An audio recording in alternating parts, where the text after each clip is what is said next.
யார் சாவடிக்கிறாங்க இல்ல யார் சாவடிக்கிறாங்க தெரியாதான் கேக்குறேன். நீங்க என்ன சாவடிக்கிறீங்க, அந்த பொண்ணு என்ன சாவடிக்குது? சோகா சொல்றீங்களா கை நாட்டுக்கம் நாட்டின்னு? ஏன் கை நாட்டுக்கம் நாட்டி? உங்களால்தான் எல்லாரையும் படிக்க வச்சீங்க, என்ன சர்க்கஸ் கிட்ட போய் பல்ட்டி போடுறான். நீங்க போட்டுக்கிட்டே குரங்கு மாதிரி இன்னி வரலாம். பேசாதீங்க. வர்ற கோபத்துல வாய்ஸ் பார்க்காத ஏதாச்சும் மரியாதை இல்லாத சொல்லிடுவா, அப்புறம் வருத்தப்படுவீங்க.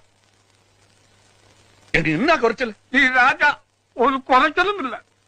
நீதான் சொல்லின்னு ராஜா மந்திரி. வெளிய என்ன பத்தி என்ன பேசிக்கிறாங்க தெரியுமா? நான் ஸ்டண்ட் பாத்தியா, ரவுடியா, நகை கடை மாதிரி இருக்கிறேன் நானு. நான் தான் எல்லாத்தையும் மாட்டினேன். வேற என்ன பண்ணுவேன் நானு? நானா வானா அந்த பொண்ணு என்ன வானாச்சு தாத்தா. இப்ப அழு குத்து. இங்க அந்த பொண்ணு என்ன இங்க குத்துச்சு, நீ இங்க குத்து. சரி விடையா?